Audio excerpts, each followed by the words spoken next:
One way of thinking of overtime is, sure, you can ask people to work more than the required hours in a day, right? 8 hours constitutes a workday, but you have to pay a premium for it. You have to pay more for it.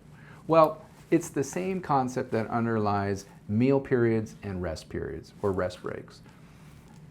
People need time to not work. That's what a meal period is. That's what a rest break is. It's a chance to just decompress. Now, you don't have to actually eat during your meal period, but it's your time. You clock out. Whether you physically have a time clock or you do it on your computer or you're just manually keeping track on paper. But it's your time, and the employer has to relieve you of all work duties for at least 30 minutes. And you're entitled to a meal period if you work more than 6 hours, up to 8 hours. If you work, actually up to 10 hours. If you work more than 10 hours, you're entitled to a second meal period. And that's because we're not robots. We need to nourish our bodies, and we need to, like I said, relax and rest and recover. So the employer doesn't have to stand over you and watch you eat. They don't have to make sure that you eat. You could sit and read a book or your phone. You could watch a movie. You could do whatever you want. You can nod off and just meditate. But it's your time. You can run errands. You can make phone calls. Again, if there are company policies where you're not allowed to use your cell phone on company property, you may have to leave. But you're allowed to take that time for yourself. So it has to be 30 minutes. It has to be uninterrupted, which means they can't bother you during your time with work problems. They can't come to you and say, hey, we don't know how to do what you were working on. They say, well, this can wait until after my meal period. They're not allowed to interrupt you with that. And it has to be taken timely. Meal periods have to be taken before the start of the 6th hour of work, meaning after 5 hours have passed. So if you started at 8 o'clock in the morning, if your work shift starts at 8, then you have to start your meal period no later than 1 o'clock. If you start at 1:01, you're now already into the 6th hour, and it's not timely. That's late.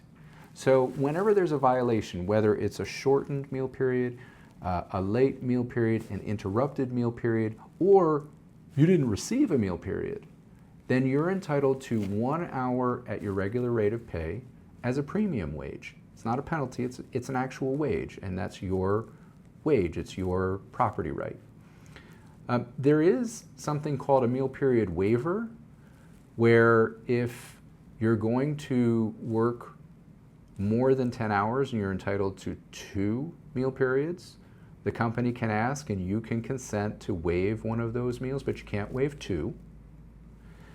And there is another concept called an on-duty meal period requirement. That's where the nature of the job is such that you can't stop necessarily in the time that you're supposed to stop to take a meal period. Let's say you work construction, you're on a girder, you're building a skyscraper, and you're on the 32nd floor and you're pouring cement. You can't just go, oh, time for me to stop. All right, see you later.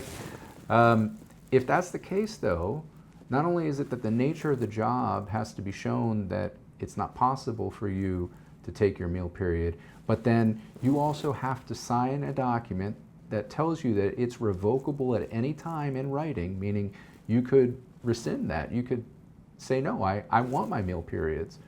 And if you work during that time, then they have to pay you for that time. And if your work takes you more than 8 hours, well, now you're working overtime and you're entitled to overtime pay as well. Rest breaks are a little bit different. You're not clocking out. It's actually paid time. It's 10 minutes for every 4 hours. And it should be roughly in the middle of that 4-hour period or as reasonably practicable. It does require some coordination with your employer. Sometimes if there are a lot of people in your workspace or your work environment, you may need to stagger when people go on breaks to make sure there's coverage.